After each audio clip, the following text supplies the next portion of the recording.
2021 ஆண்டிலேயே நம்ம ரிஷபோட acting and டைரக்ஷன்ல வெளியான காந்தா திரைப்படத்தோடைய இப்ப ப்ரீக்வலா ரிலீஸ் பண்ணிருக்கிற ஒரு படம் தான் காந்தாரா சாப்டர் 1. இந்த படத்தோட தமிழ் டப்டு வெர்ஷன் நமக்கு இப்ப தியேட்டர்ஸ்ல ரிலீஸ் பண்ணிருக்காங்க. படம் பார்க்க எப்படி இருக்குன்னு இப்ப நம்ம பார்த்தரலாம். இந்த படத்தோட சிம்பிளான ஒரு ஸ்பாயிலர் ஃப்ரீயான கதைன்னு பாத்தீங்கன்னா, காந்தா திரைப்படத்தோட ஃபர்ஸ்ட் பார்ட்ல ரிஷபோடைய அப்பா திடீர்னு ஒரு இடத்துல மாயமாயிருப்பாரு. அந்த இடத்துல இதுக்கு முன்னாடி என்ன மாதிரியான விஷயங்கள் நடந்துச்சுன்றத இந்த படத்தோடைய இப்ப புதுசா ரிலீஸ் ஆயிருக்கிற பார்ட்ல அந்த ஸ்டோரியை சொல்லியிருக்காங்க. இந்த கதையுமே ஒரு பல வருஷத்துக்கு முன்னாடி நடக்கிற ஒரு கதை. ஈஸ்வரன் தோட்டம் அப்படின்ற ஒரு பகுதி, அந்த பகுதியில வாழ்ற பழங்குடியின மக்களையும் அந்த மண்ணையும் தெய்வங்கள் பாதுகாத்து வருது.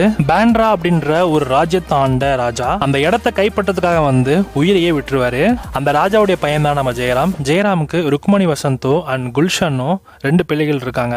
இப்ப குல்ஷனுமே வந்து ஒரு கட்டத்துல அரியணை ஏற போறான். அந்த டைம்ல மீண்டும் அந்த காந்தாரா மக்கள் வாழ்ற அந்த ஈஸ்வரன் தோட்டத்துக்கு போயிட்டு வர இந்த ராஜாக்கு ஏற்பட்ட சம்பவங்கள் என்ன, அதுக்கப்புறம் அந்த ராஜாக்கு என்ன ஆச்சு அப்படின்றதையும், அந்த பழங்குடியின மக்கள் எல்லாம் ரிஷப் செட்டிய எப்படி ஒரு தலைவனா பாக்குறாங்க அப்படின்றதையும், கடைசியில இந்த பாந்திரா ராஜ்யத்துக்கும் இந்த காந்தாரா மக்களுக்கும் என்ன ஆச்சு அப்படின்றதையும், ரிஷப் செட்டிக்கும் அந்த ராஜாக்கும் நடுவில் நடக்கிற அந்த போர் தான் இந்த படத்தோட மிச்ச கதையே.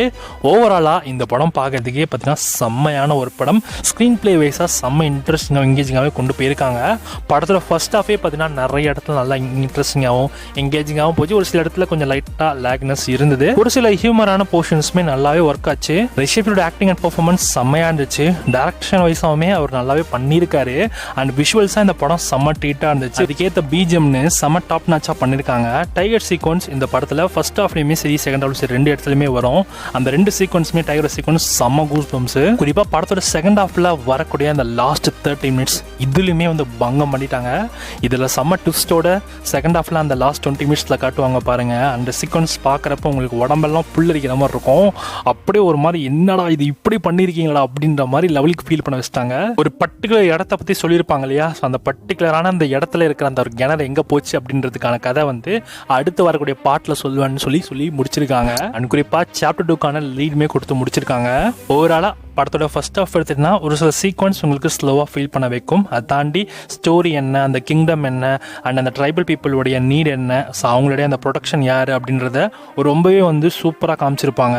அதெல்லாம் கொஞ்சம் அந்த ஸ்டோரியாக நம்மளை வந்து உள்ளே கொண்டு போகிறதுக்கு டைம் ஆகுது. அண்ட் ஃபர்ஸ்ட் ஹாஃப்ல நிறைய இடத்துல ஹியூமர் போர்ஷன்ஸுமே நல்லா ஒர்க் ஆகியிருக்கு. ஒரு சில இடத்துல கொஞ்சமாக லேக்னஸ் இருக்குது. அண்ட் செகண்ட் ஹாஃப்ல அதை ஃபுல்லாமே கவர் பண்ணி பயங்கரமாக போட்டு செம்மையாக பண்ணியிருக்காங்க. செகண்ட் ஹாஃப் செம்ம ஒர்த்து.